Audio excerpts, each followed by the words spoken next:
여러분은 시력이 좋으십니까? 안경을 그래도 안 쓰신 분들이 그래도 있네요.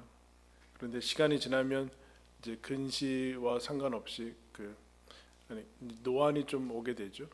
이제 그래서 가까운 곳이나 혹은 먼 곳이 잘 보이지 않는 그런 현상을 우리가 겪게 됩니다. 대학병원 한 안과 의사가 그래서 눈 운동에 대해서 가르쳐 주더라고요. 그래서 어떻게 하나 했더니 오른손 한번 엄지를 이렇게 할까요? 엄지 이렇게 하고 이렇게 쭉 뻗으세요. 뻗고 이 엄지 손가락 끝을 여기를 쳐다보는 겁니다. 그래서 천천히 구부리는 거예요. 이렇게 흐릿해질 때 있죠? 흐릿해지면 멈추고 다시 이렇게 다시 쭉 펴고 천천히 쭉. 이게 초점을 이제 초점 운동에서 초점을 맞추는 운동이다. 그렇게 이제 얘기를 하면 이게 천천히 이렇게. 또 한 가지 가르쳐 주는데 눈을 감고 3초 하겠습니다. 눈 감고 시작. 하나, 둘, 셋. 뜨고 산이 없잖아요. 우리 산을 바라봐야 되는데 원래는 그냥 십자가 정도 볼까요? 우리는 책 정도 보래. 그렇게 해서 3초. 멀리 3초. 그리고 다시 눈 감고 3초. 이걸 한 아침 저녁으로 한 30번? 그럼 뭐 몇 분 안 걸리죠? 그러면 실제로 시력이 좋아지는 사람이 이제 있고 그렇게 눈 운동을 이제 하게 됩니다. 뭐 이제 눈을 움직여서 하는 그런 훈련들을 하고 하면은 눈 건강을 지킬 수 있다. 눈이 안 좋아진다는 것은 결국에 이제 뭐 여러 가지 질병을 넘어서 초점이 잘 안 맞는 것을 이제 얘기를 하고 있습니다. 안경이나 여러 가지 도구들과 시술들을 통해서 우리가 눈이 좋아지는 연습을 하게 되는데 초점이 있어야지 우리가 제대로 볼 수 있고 또 제대로 살아갈 수 있게 되죠. 여러분 광야 생활을 이스라엘 백성이 40년을 합니다. 원래는 한 40일이면 갈 수 있었던 데였죠. 아마 한 달 정도면 바로 가나안 땅에 들어갈 수 있었던 그런 거리였습니다. 이스라엘이 그것을 40년 동안 이제 헤매는 것을 봅니다. 우리가 살펴보는 느헤미야 이 성벽이 오늘 우리가 읽었듯이 52일 만에 한 7주 조금 넘어서 끝납니다. 이런 몇 년이 지났는지 모릅니다. 포로 귀환이 1, 2차, 3차까지 이루어지고 가서 이것이 도대체 몇 년 동안 안 이루어진 것인지 모르지만 무려 이제 52일 만에 이 성벽이 완성되는 것을 봅니다. 시간의 문제는 아닌 것이죠. 그죠? 시간의 문제도 아니고 뭐 건축 자재가 없었다던가 아니면 그 사람들이 능력이 갑자기 없었다던가의 문제도 아니다라는 얼만큼 집중을 했느냐의 문제죠. 집중을 했느냐. 이러면 예수님이 우리가 흔히 알다시피 30년간 이제 사시다가 3년간 공생애를 해서 33년을 사셨다. 그렇게 보통 얘기를 합니다. 여러분 공생의 3년 기간에 예수님이 33년의 인생 동안에 인생을 완성하는 것을 보게 됩니다. 물론 그 당시의 평균 연령으로는 좀 훨씬 이제 적지 않은 나이라고 할 수는 있지만 우리가 80년, 90년, 100년 더 이상 의학이 발달해서 120년을 살고 그 이상 산다고 해서 잘 사는 인생이라고 할 수 있는가는 우리가 다 확답을 할 수 없을 것입니다. 그것의 문제는 얼마나 정말로 인생을 집중해서 살았는가. 시간이 많이 주어져도 우리가 그 시간에 잘 활용을 잘 못하는 것은 결국에는 인생에 초점이 없는 것의 문제고요. 그래서 집중하는 것에 여러분 그 어려운 점은 우리가 여러분들이 어릴 적에 우리 앞 세대는 그 집중하는 것을 보통 설교 1시간 했습니다. 1시간. 그런데 45분, 40분, 30분. 지금은 현대교회가 한 25분에서 30분을 맥시멈으로 잡고 한 4, 50분 하는 데도 있죠. 근데 여러분 왔다 갔다 하시죠? 갔다 오시고 어디 정신 갔다 오시고 딴 생각하고 오시고 그러는데 이 집중하는 게 쉽지 않습니다. 산만함의 문제입니다. 그러나 인생 전체가 어떻게 우리가 초점을 맞추고 살 것인가의 문제를 우리가 오늘 함께 다루도록 하겠습니다. 여러분 느헤미야를 우리가 좀 몇 주 안 달아서 느헤미야가 이제 성벽 재건을 시작하자마자 첫 번째 오늘 나왔던 사람들 뭐 산발랏, 게셈, 뭐 도비아 이런 사람들이 첫 번째 했던 공격은 무엇입니까? 시작하기 전에 비방하고 이제 회방하는 것이었습니다. 비방하고 거짓 소문하고 너희들이 무슨 뭐 왕을 대적하고자 하느냐 하면서 근데 그 비방이 꽤 여러분 효과를 가져옵니다. 왜냐하면 비방이나 그런 것들은 심리적으로 들어와서 이미 시작하기도 전에 낙심하게 해서 중도 포기가 아니라 아예 시작도 하지 못하게 하는 그런 강력한 힘이 있기 때문에 비방하고 낙심하고 뭐 거짓 소문 퍼뜨리고 공격하고 하면은 쉽게 낙심하죠. 그런데 느헤미야가 그것을 뚫고서 시작합니다. 성벽이 진행되자 이제 어떻게 합니까? 물리적으로 공격하려고 달려들었죠. 그 성을 다 무너뜨리고 그 성벽에 동원됐던 사람들을 이제 공격하려고 하는 소문을 막 퍼뜨립니다. 그 계획이 알려지자 느헤미야가 한 손에는 무기를 들고 한 손에는 여러분 그 이제 공사 도구를 들면서 한 일부는 방어하고 일부는 경비를 쓰고 일부는 또 일을 하면서 그렇게 물리적인 공격을 막아낸 것을 우리가 살펴봤습니다. 그럼 이제 어떻게 해야 되는가? 이제 그 사람들이 마지막으로 이제 최후의 이제 방해하고 회방하는 것을 어떤 것으로 택했는가? 느헤미야를 죽이기로 했어요.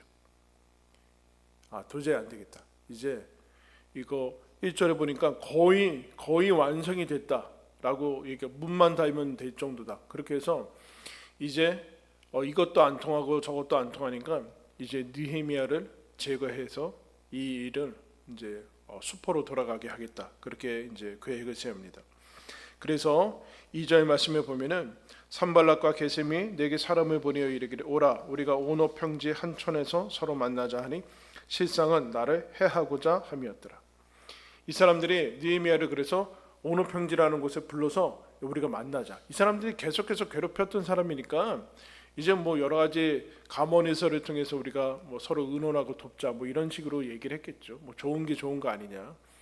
이 사람들이 어쨌든 그 지역에서 계속해서 힘을 가지었던 사람들이니까 계속해서 불러서 식사하면서 얘기를 하자 뭐 이렇게 얘기를 했겠죠. 그런데 실상은 무엇이었는가? 느헤미야를 죽이고자 하는 것이었습니다. 근데 느헤미야가 여러분 이것도 어떻게 압니까? 물론 여태까지 방해했던 사람들이 순간 뭐 바꿔가지고 마음을 바꿔서 좋은 쪽으로 돌아오지는 않을 거라 생각했겠지만 자신을 죽이고 설마 그렇게까지 하나라는 생각을 이제 했겠지만 그러나 이 사람들이 의도를 파악하기는 쉽지 않죠. 무려 4번까지 동일하게 보냅니다. 4번까지 와라 한번 만나자 와라 4번까지 보냈으면 한 번 정도는 갈만하잖아요. 그런데 느헤미야가 그 사람들이 실상은 나를 해하고자 함이었다라는 것을 지금은 모르는 것입니다. 이 사람이 무슨 느헤미야가 무슨 독심술이 있거나 마음을 꿰뚫어 보는 그런 사람이 아닌데 그래서 어떻게 반응을 하는가? 동일한 4번까지 와서 동일한 대답을 하는데 이 3절에 이렇게 대답합니다. 내가 곧 그들에게 사자들을 보내어 이르기를 내가 이제 큰 역사를 하니 내려가지 못하겠노라. 어찌하여 역사를 중지하게 하고 너희에게로 내려가겠느냐? 거절합니다. 어떻게 거절할 수 있는가? 이 느헤미야가 인생의 초점을 맞추면서 살아갈 수 있었던 곳은 무엇인가? 한번 따라하겠습니다. 사명에 집중하자. 여러분 이 사람들이 만나고자 하죠. 만나고자 하는데 갈 수가 없어요. 왜요? 시간이 없다라는 시간이. 거기까지 갔다 와서 내가 가면은 이 성벽 공사를 잠깐 중단하고 전체적으로 이제 지연이 되는데 그런 시간이 없습니다. 제가 거기까지 가서 당신들과 얘기할 수 있는 그런 시간이 없고 여기에 집중을 해야 됩니다라는 것이죠. 맡겨진 일에 충성하고 또 해야만 해야 되는 하나님께서 맡기신 일에 헌신하고 집중하다 보니까 안 한 거지. 이 사람들이 나를 죽이려고 하고 뭐 이렇게 하다 보니까 안 됐고 이런 머리를 굴려가지고 그 사람들이 의도를 파악하고 잘 알아서 간 게 아니라 자기는 성벽 재건이라는 사명에 집중하다 보니까 자연스럽게 거절을 하게 되는 것이고 거기에서 살해당할 그 위협에서 건진받는 것을 봅니다. 어떻게 생각하면 느헤미야도 여러분 고위 공무원 아니었겠습니까? 근데 거기에서 얼마든지 정치적으로 수완으로 처세술로 이렇게 이 일들을 무마시키면서 해 나갈 수도 있었을 것입니다. 그런데 그렇게 하지 않고 성벽 재건이라는 사명에 모든 것을 집중하고 있습니다. 여러분, 이것이 첫 번째 초점입니다. 인생을 어디에 초점을 맞춰야 되는가? 하나님이 나에게 주신 사명, 하나님이 나에게 하라고 하신 일에, 내가 태어나서 이 일을 하라고 하신 일에 집중할 때 이 저절로 인생의 초점이 맞춰진다는, 그들이 무슨 오는 모든 공격이 계속해서 바뀌고 하는데 그것을 일일이 어떻게 여러분 대응을 합니까? 그것에 대해서 이렇게 하고 거짓말이 어떻게 발견하고 그럴 필요가 없는 게 아니라, 그런 것이 아니라 모든 그런 것들을 알아야 되는 것이 아니라 나는 오로지 내 사명에 집중하면 그런 것들이 제거되는 것을 봅니다. 그런데 그럴 것이 안 되니까, 네 번째까지 안 되니까 다섯 번째는 어떻게 하는가? 5절에 보니까 산발랏이 다섯 번째는 그 종자의 손에 봉하지 않은 편지를 들려 내게 보냈는데 그 글에 이르기를 이방 중에는 소문이 있고 가스무도 말하기를 너와 유다 사람들이 모반하여 성벽을 건축한다 하나니 내가 그 말과 같이 왕이 되려 하는도다. 또 내가 선지자를 세워 예루살렘에서 너를 들어 선전하기를 유다의 왕이 있다 하게 하였으니 지금 이 말이 왕에게 들릴지라. 그런즉 너는 이제 오라 함께 의논하자 하였기로. 이제 다섯 번째는 더 이상 안 되니까 편지를 하나 보내서 느헤미야한테 이르니 지금 모든 소문이 너가 성벽을 짓는 이유가 너를 보냈던 그 아닥사스다 왕을 배반해서 이제 역모를 꾸미는 것으로 다 알고 있다. 심지어 성벽을 져서 역모를 꾸미고 이제 선지자들까지 사서 이스라엘의 이미 왕이다, 느헤미야가 왕이다라고 얘기하고 있다. 이거 분명히 아닥사스다에게 들릴 것이고 우리가 너를 도와주겠다라고 회유를 합니다. 여러분, 대단히 위급한 일이죠. 왜냐하면 바로 2차 포로기 안에서 이 일로 막혔어요. 성을 다시 짓는다는 것은 이거는 얼마든지 방어를 할 수 있는 그런 태세를 갖추는 거기 때문에 다스리는 사람의 입장에서는 별로 달갑지 않은 일이죠. 그러나 어쨌든 아닥사스다의 왕의 신임을 얻어서 온 느헤미야이기 때문에 이게 걸리기는 걸리죠. 그러나 8절에 이렇게 얘기합니다. 내가 사람을 보내어 그에게 이르기를 내가 말한 바 이런 일은 없는 일이요 내 마음에서 지어낸 것이라 라고 얘기합니다. 느헤미야와 아닥사스다 사이를 사이를 이간시키려는 그 마음에 느헤미야는 그런 일은 없다. 나는 그런 의도가 없고 하나님께서 주시는 사명에 집중한다라고 얘기합니다. 거절하고 그런 것들을 차단하죠. 여러분 보세요. 왜 그랬는가라고 9절에 나와 있죠. 이는 그들이 다 우리를 두렵게 하고 말하기를 그들의 손이 피곤하여 역사를 중지하고 이루지 못하리라 하리라. 그들이 왜 이렇게 처음부터 끝까지 하는가? 우리를 두렵게 하는 거. 아닥사스다한테 잘 못 보이면 안 되는데, 두렵게 해서 결국에는 우리의 손이 피곤하다라는 것은 낙심하는 거죠. 이제 중도 포기하는 거예요. 여러분, 지금 이 사람들도 어디에 집중을 하는가? 성벽 못 짓게 하는데 집중을 하고 있어요. 무슨 수단, 모든 수단을 다 가려 두려움을 크게 하고 낙심하게 하고 중도 포기하게 하고 어떻게 해서든 간에 이 성벽 재건을 중단하게 만드는데 집중하고 있는 것을 여러분 기억해야 됩니다. 여러분, 마귀가 뭐 할 것 같아요? 세상의 부귀영화를 위해서 뭐 할 것 같아요? 오로지 한 곳, 예수님 못 믿게 하고, 예수 믿는 사람들은 예수님 잘 못 믿게 하고, 여기에 집중하여 뭐든지 다 주겠대요. 예수님한테도 나타나서 뭐든지 다 줄 테니까 메시아의 길을 이탈해라. 근데 예수님이 광야부터 십자가까지 그것을 거절하지 않습니까? 하나님이 주신 사명에 집중할 때만이 그것들을 거절할 수 있어요. 그렇지 않으면 거절하지 못하고 우리는 인생이 산만해지며 결국에는 중도 포기하게 되는 일들이 늘어나게 된다는. 우리가 살다 보면은 뭐 안 되는 일도 있고 중도 포기하는 일들도 있을 수 있는데 그 전에 이게 과연 시작을 해야 되는 일인지도 생각을 해봐야 된다는. 물론 가봐야 아는 일들도 있지만 이거 하고 이 일하고 저 일하고, 이런 만약에 1년마다 직장을 옮기는 사람이 있어요? 대단히 힘든 인생 아닙니까? 1년마다 직장을 옮겨. 알바야? 결혼 안 했으면 모르지만 결혼해서 1년마다 가장이 직장을 맨날 옮겨. 여러분이 신자인데 1년마다 교회를 계속 옮겨.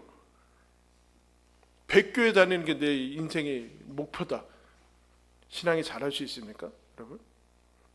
여기 뽑아가지고 저다 심고 여기다 뽑아가서 저다 심고 정말 잘할 수 있어요? 1년짜리는 될 수 있겠죠. 1년 동안은 아주 맨날 1년은 반복하는 거니까 2년은 못 넘어가는 거예요. 3년은 넘어가고 신앙생활 10년 이상은 어떻게 할 거냐. 한 곳에 10년 이상 있어 본 적이 없으니까 10년 이상을 어떻게 했는지는 모르는 거죠. 느헤미야가 거기서 벗어나는 것을 봅니다. 첫 번째 초점이면 사명에 집중한다. 그럼 두 번째, 이것도 다 실패하니까 10절에 이런 계획을 세웁니다. 이후에 무에다벨의 손자 들레아의 아들 스마야가 두문분출하기로 내가 느헤미야죠 그 집에 가니 그가 이르기를 그들이 너를 죽이러 올 터이니 우리가 하나님의 전으로 가서 외소 안에 머물고 그 문을 닫자. 저들이 반드시 밤에 와서 너를 죽이기라.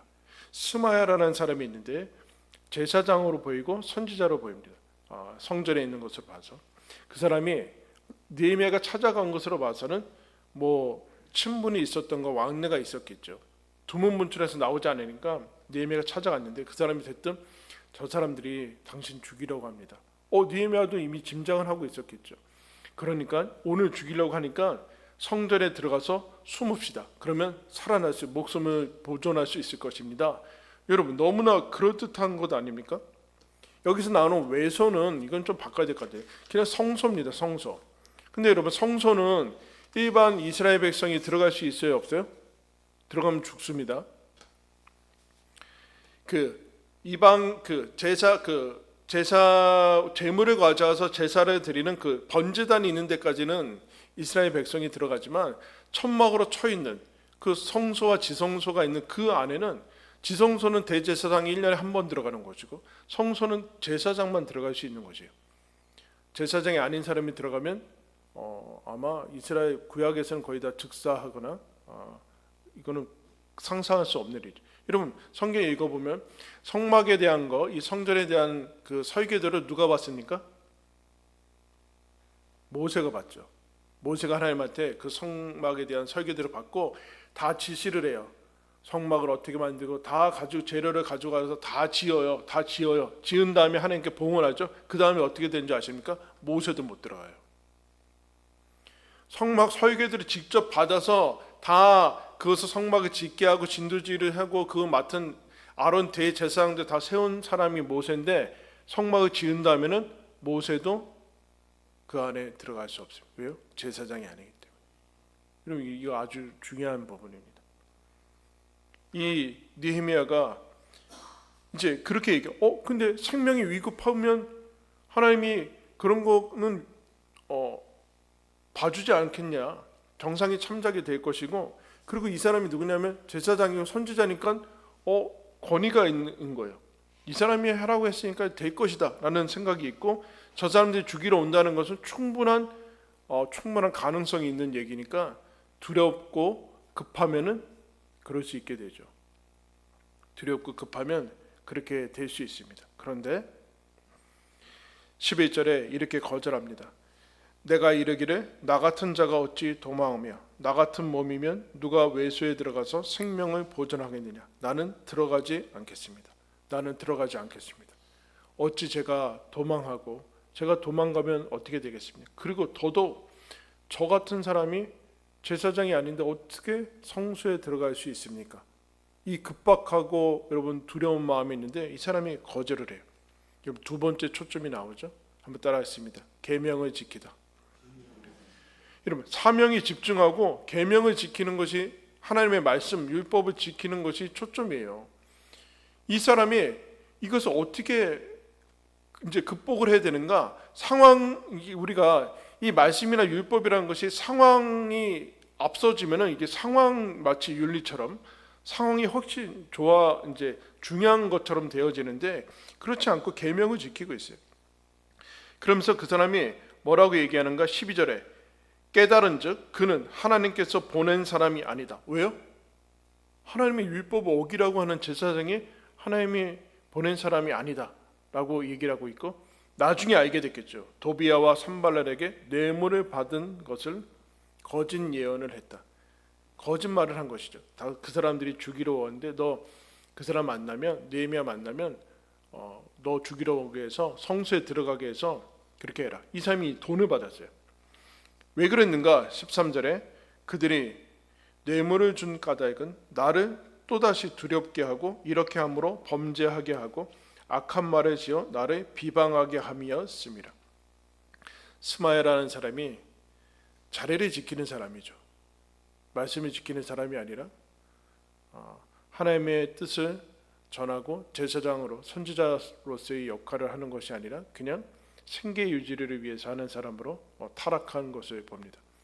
뇌물을 받고 그 일을 하게 되는데, 계명을 버리는 것이 여러분 하나님을 사랑하지 않는 것이고 결국엔 죽은 거예요. 계명을 버려서 여러분 아담과 하와가 타락하죠. 선악과 먹었을 때 죽었어요, 안 죽었어요? 죽었어요. 몸만 살아남은 거예요. 몸은 숨쉬고 있는지 모르지만 하나님과의 관계가 끊어져서 죽었어요. 그 육체는 머지않아, 여러분 이거 얼마나 갈까요? 얘 살았어요, 죽었어요? 향기가 나는데 아직? 죽었어요, 살았어요? 죽었어요. 이 꽃은 애매하죠, 그죠? 꽃은 물에 있어야 되는 거예요, 흙에 있어야 되는 거예요. 냉장고에 있던데 요새? 냉장고 이거 사라 그러면 냉장고에서 꺼내주던데. 사람은 태어나면서부터, 여러분 신기하죠? 사람은 엄마 탯줄을 끊자마자 수명이 계속 줄어들어요. 그 호흡이 있을 때 하나님과 연결이 돼야 돼요. 계명을 어겼다라는 얘기는 이미 죽은 거예요. 그래서 예수님이 얘기하죠. 너희가 나를 사랑한다는 것은 하나님의 계명을 지키는 것이다. 이거 우리한테 부담이 되죠. 하나님의 말씀을 지키지 않으면 사랑하지 않는 건가? 적어도 그런 마음은 있어야 돼요.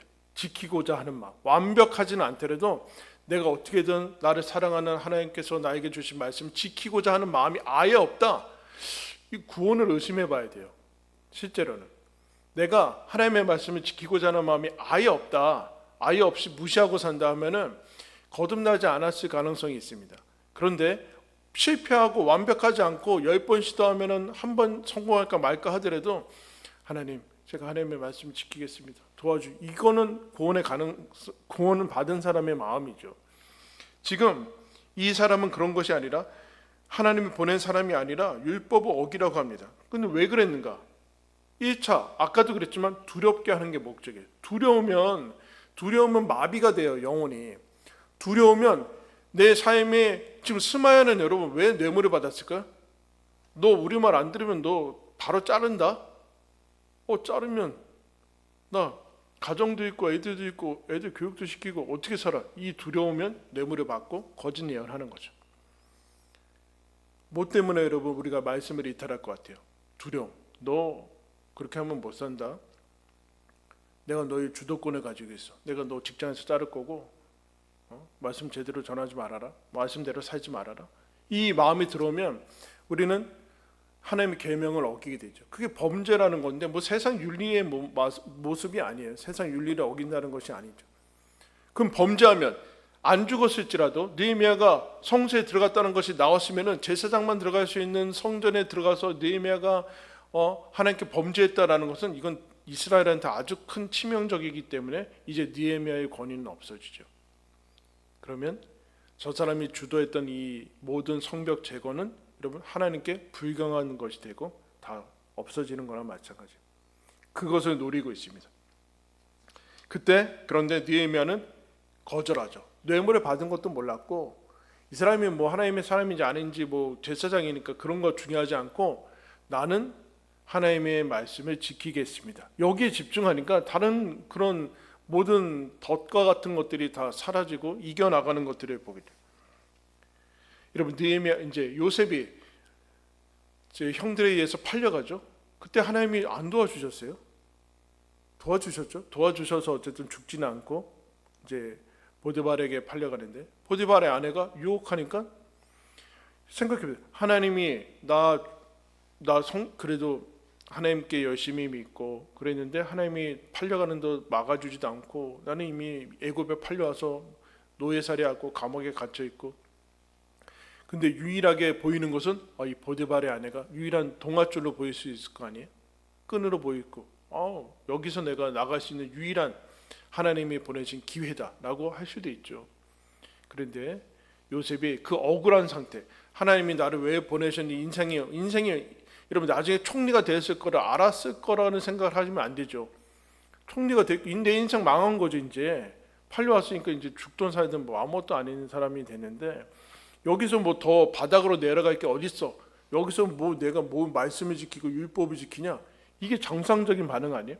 그런데 요셉이 그 같은 상황에서 보디발의 아내가 계속 유혹하니까 뭐라고 합니까? 내가 어찌 이 큰 악을 행하여 하나님께 득죄하겠습니까? 그러고 나와요. 내가 어찌 이 큰 악을 행하여, 상황하고 상관이 없어요.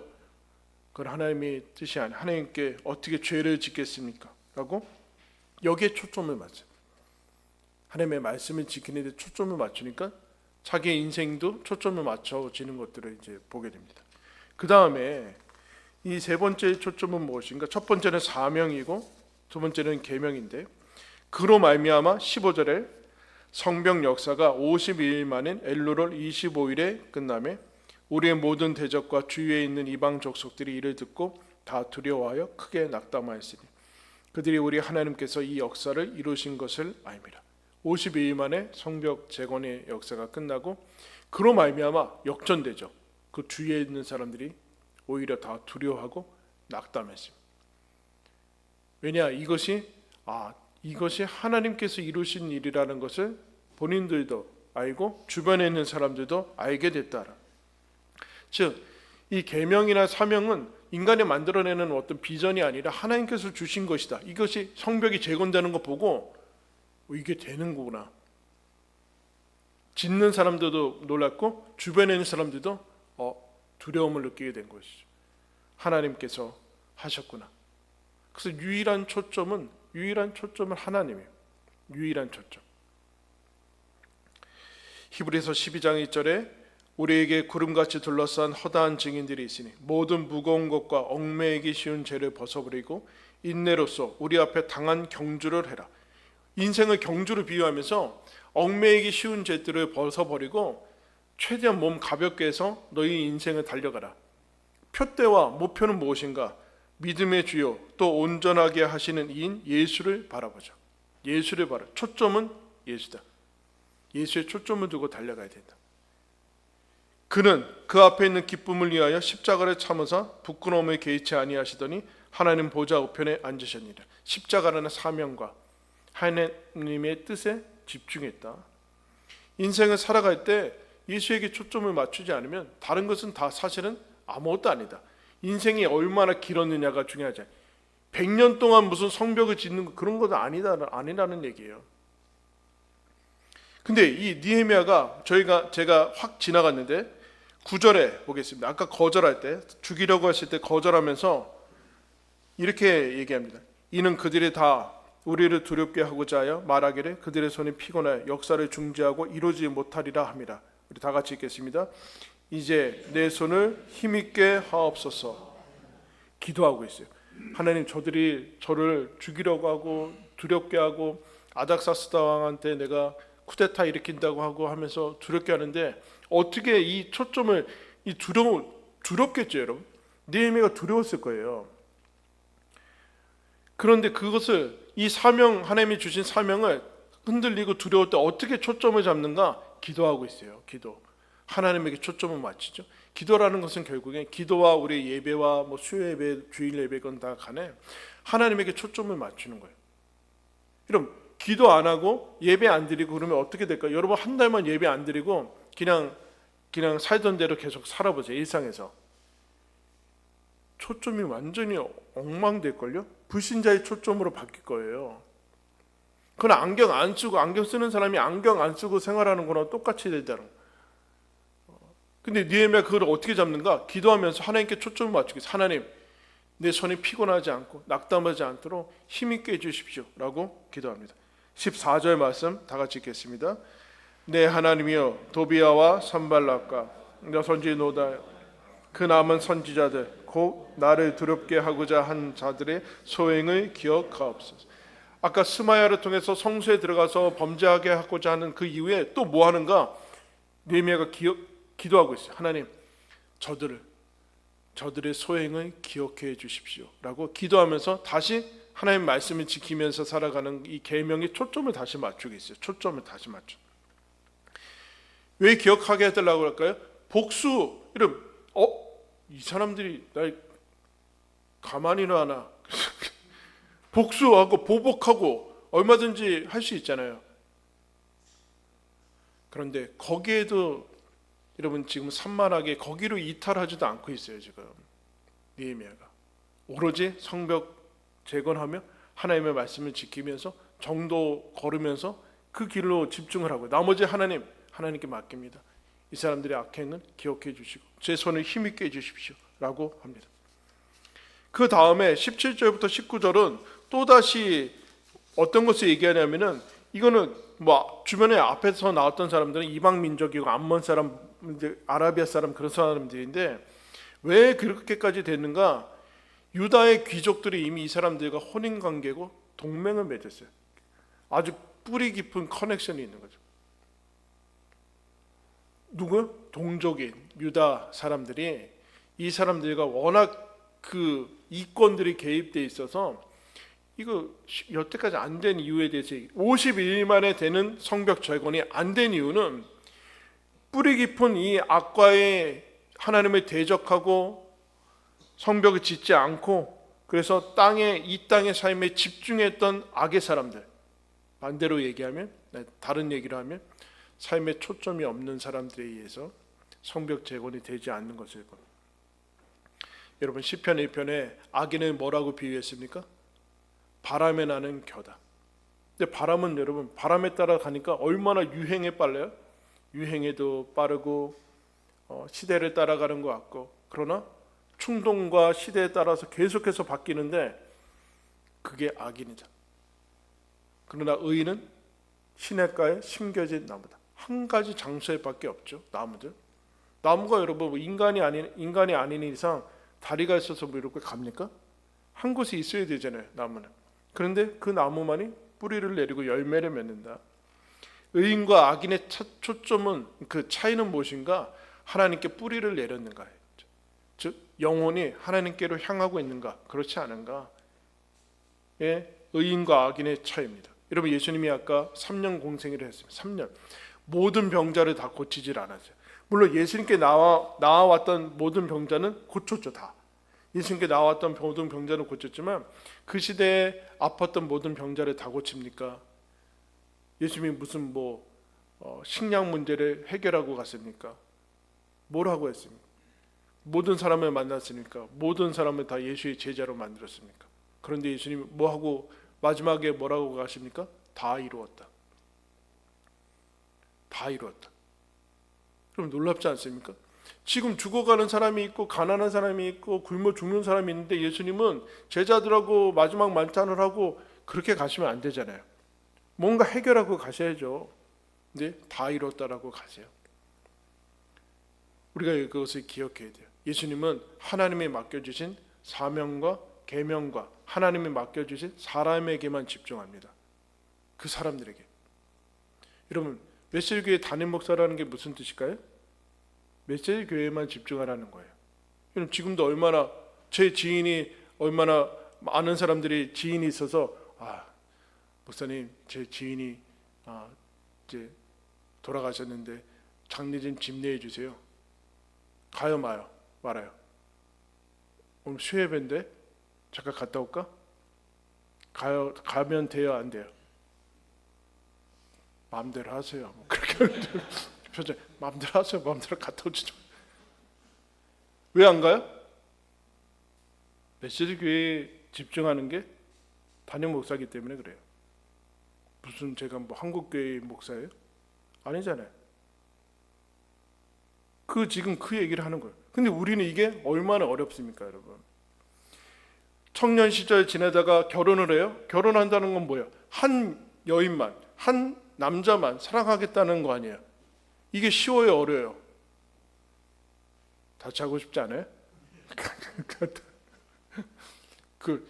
이런 말 나오는 게 정말로 사랑하신 분이겠죠. 그죠? 사랑 안 하면 아직도 그거는 아직 진짜 사랑을 안 해서 그래. 사랑하신 분들은 더 못하겠다. 그게 정상이겠지만 이게 쉽습니까? 어렵습니까? 근데 우리는 마치 온 인류를 마치 사랑해야 되는 그 성자로 거듭나기 위해서 노력을 하는, 내 앞에 있는 주어진 사람을 사랑해야 된다니까요.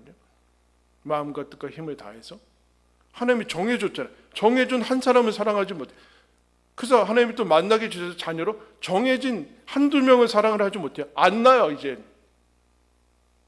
내 인생을 방해받기 싫다 이거예요. 돈으로 환산을 해서. 그럼 뭘 어떻게 하겠다는 건지 모르겠어요. 그래서 내가 정해진 일들을 통해서 하나님을 사랑하고 또 만나게 된 교우들을 사랑하고, 이거를 안 해요. 이거를 마음에 안 들면 또 가겠다는 거, 다른 데로, 다른 교회로 가겠다는 거. 그럼 어떻게 하게 돼? 거기서 또 마음에 안 들면 또 옮기겠다는 거예요. 네? 어느 정도로 이거를 안 하고 있어요. 초점이 없는 산만한 삶을 살기, 바람에 나는 겨로 계속 돌아다녀. 여기는 언제나 정착지가 아니라 언제나 거쳐가는 곳이라고 생각하는 거예요. 사람이건 일이건 뭐든 간에 이건 환상이죠. 환상.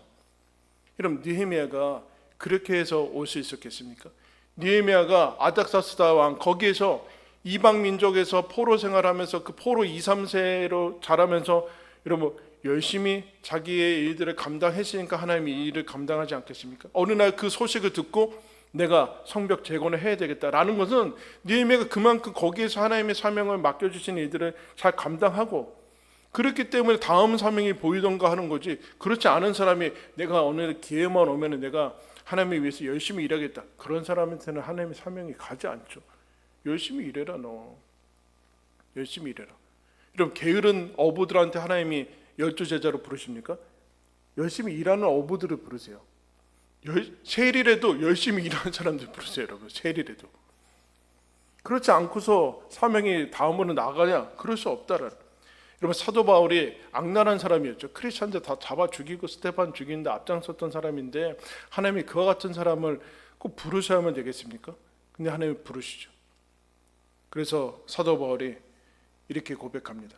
운동장에서 다름질하는 자들이 다 달릴지라도 오직 상을 받는 사람은 한 사람인 줄 너희가 알지 못하느냐? 너희도 상을 받도록 이와 같이 다름질해라. 동일하게 인생을 경주라고 얘기하고 있고, 그러므로 이기기를 다투는 자마다 모든 일에 절제하나니, 모든 일에 절제한다는 것은 뭐예요? 다 할 수 있는 시간이 있어도, 다 할 수 있는 여력이 있어도 다 하면 안 된다. 너가 해야 되는 일만 해야 된다. 너가 만나야 되는 사람만 만나야 된다. 그러므로 나는 다름질하기를 방향 없는 것 같이 아니하고 싸우기를 허공에 치는 것 같이 아니했다. 나는 달려가기를 이쪽으로 달렸다 저쪽으로 달렸다 지그재그로 달리지 않고 방향 있게 쭉 달렸다. 권투에 대해서 얘기하고 있어요. 나는 허공을 치지 않았다. 목표를 가지고 달려갔다. 그리고 경기하듯이 그렇게 가야 된다. 그래서 사도 바울이 그 얘기하지 않습니까? 내가 주 예수께 받은 사명, 복음을 증거하는 일에는 내 목숨을 아끼지 않아. 나는 초점 있는 삶을 살았다. 그 일에 필요한 것은 절제다. 절제가 뭘까요? 다 하지 않는 것. 아무나 다 만나지 않는 것. 이런 하나님께서 우리에게 딱 정해주셨어요. 우리는 어디든지 갈 수 있죠. 비행기를 타고 갈 수 있지만 그러나 삶의 자리는 거의 정해져 있어요. 사는 장소, 만나는 사람들, 직업, 그런 게 다 정해져 있어요. 거기서 얼마든지 하나님의 뜻을 이룰 수 있더라. 뭘 많이 하는 게 중요한 게 아니라 초점을 맞춰요. 여러분 이제 돋보기 초점 맞추면 여러분 어떻게 하면 불나요? 먹지 이게 되고 완전히 초점 좁혀야지만 거기에 불이 나잖아요. 초점을 넓힌다는 것은 아니에요. 초점을 사진기든 뭐든 초점을 좁게 잡아야 돼요. 좁게 잡아야지만 그 다음이 연결이 된다는. 그러니까 지금 내가 만나는 사람들 거기에서 여러분 사랑을 해야 돼요. 거기서 여러분들의 가정, 여러분들의 아내, 남편, 자녀, 그리고 여러분들이 만나는 사람들, 거기서 사랑을 하고 계명을 지키고 거기서 하나님의 사명이 뭐예요? 계명은 뭡니까? 하나님을 마음과 뜻과 목숨을 다해서 사랑해라. 사람을 동일하게 사랑해라. 사명은 뭘까요? 하나님 나에게 주신 직업을 통해서 하나님을 사랑하고 그 사람들 사랑해라 라고 초점을 완전히 좁혀야 돼요. 그렇지, 그런 사람에게, 그 초점을 맞춘 사람에게 하나님이 역사하고 하나님께서 일하시는 것을 보여줄 수 있다, 그 얘기를 하는 것이죠. 여러분, 사명과 계명이 우리의 초점입니다. 하나님만이 우리의 초점입니다. 그럴 때 우리의 삶은 대단히 좁아 보이지만 하나님이 거기에서 여러분 역사를 일으키시고 세계를 변화시키시는 그 일을 거기서 해나가신다라는 사실을 여러분 기억하면서 하나님이 나에게 주신 이 말씀, 그리고 내가 섬겨야 되는 그 사명들, 거기에서 충성할 때 하나님께서 역사하시는 것, 나는 온 우주를 만드시고 다스리시는 그 하나님에게 그것이 초점을 맞추는 것이구나 라는 것을 기억하시고 여러분 삶 가운데 사명과 계명에 초점을 맞춰서 집중해서 여러분의 인생이 하나님 앞에 그야말로 투명하고 선명한 인생이 되기를 예수님의 이름으로 축원합니다. 기도하겠습니다.